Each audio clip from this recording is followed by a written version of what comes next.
Bharatiya Janata Party has issued an official apology letter. And it is very interesting. The official... Okay, the reminder is that this has come out last night itself. So BJP mighty confident about their win. Yes. They're now already... So the first thing they have written, we apologize for giving 15 crore plus rural families clean tap water under Jal Jeevan Mission. We apologize for building over 4 crore Pakka homes. We apologize for making sanitation a part of daily life. Sorry for brightening up 2.6 crore homes through Saubhagya Yojana. Then, they go on to write, to those who profited from smoky kitchens, we truly apologize.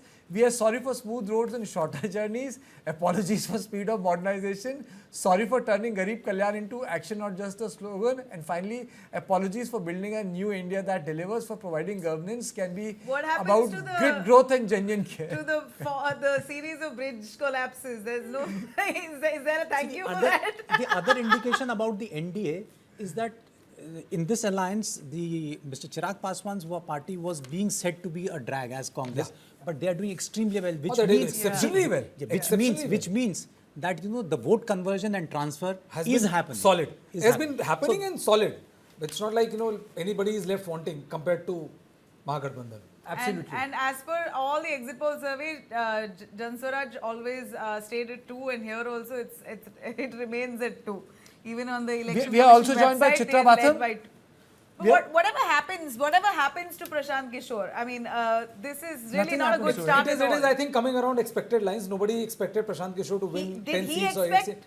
I mean, find me a politician who would say that he's going to lose. No, but heart of hearts, because he's a strategist. And he knows better than anyone else. See, if you ask me, he did put up a good show. He is the one who kind of, set the narrative, if I may say, as far as this particular election is concerned. For a third He got the eyeballs. He raised the right and pertinent questions. So it's not like it's a complete washout. But I think his refusal to contest election kind of, started his decline as far as perception is concerned. And that is the reason why, it has not picked up from there. It has only gone down. Either way, I think he knew that this election was not an election to win. It was, but vote share will matter. See, if he manages a certain amount of vote share, then he's in the game. Vote share will matter, but I think, barring Arvind Kejriwal or, very rare exceptions, very hardly a new party, especially in a place like Bihar, would made a very sensational or dramatic entry point as far as election is concerned. So nobody gave Prashant Kishore lot of seats. All were looking at Prashant Kishore as the percentage of votes he polls, which will ultimately cut into either NDA or But the what I can Mahagathbandhan. tell you for certain is that the Mahagathbandhan was really eyeing the numbers that JSP would get. They were hoping that they get Jan Swaraj gets something, because that would help them. But then hope is a good breakfast but bad supper. So it's very clearly spelling out for the Mahagathbandhan. Yeah, so it's not worked out for them at all. And not. if anything, the Congress has pulled down the RJD's chances. I mean, if you compare it with LJP and all, what fighting 29 seats are at 18 or 19 seats, it's a very clear indication of how, the other components of Mahagathbandhan has pulled down the performance. Otherwise, if you look at the top 3 party, which is JDU, BJP and LJP, they have been, all guns blazing, and they have been... Okay, Chitra Batham also joins me, spokesperson Congress Party. Madam, your opening comments?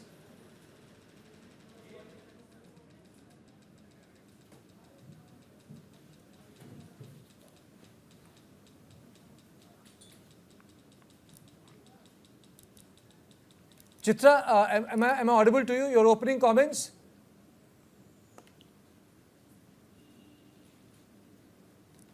I think there's a bit of an audio line issue. So Chitra Batham joins me, spokesperson of the Congress Party. Santosh continues to be with me.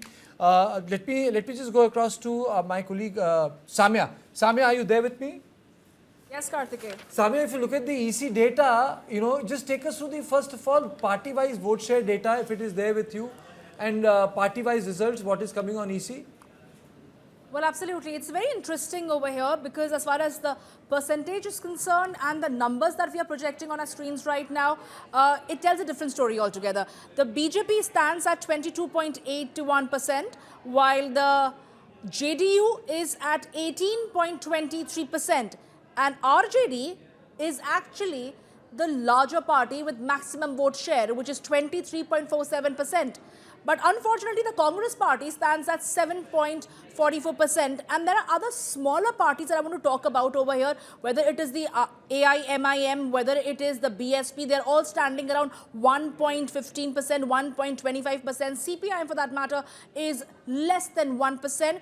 But interestingly, the LJP, they seem to have improved their vote percentage over here. They are standing at 5.92%, and we can expect this number to change, these numbers to mount further. So it pretty much is very clear over here, Kartike, that as far as the big national parties are concerned, whether it's the BJP, the JDU, the RJD, they are the ones who are holding fort over here. And the smaller parties seem to be pushed to the periphery, whether it is the AIMIM, the Jan Swaraj also I would like to bring over here, hasn't really done that sort of a performance despite all the tall promises and claims of Prashant Kishore.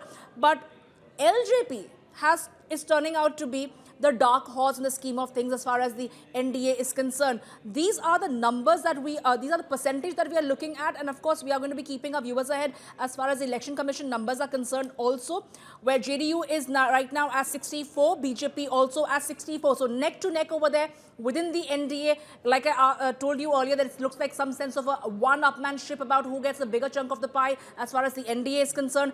The RJD is at 34, LJP 17, Congress 11.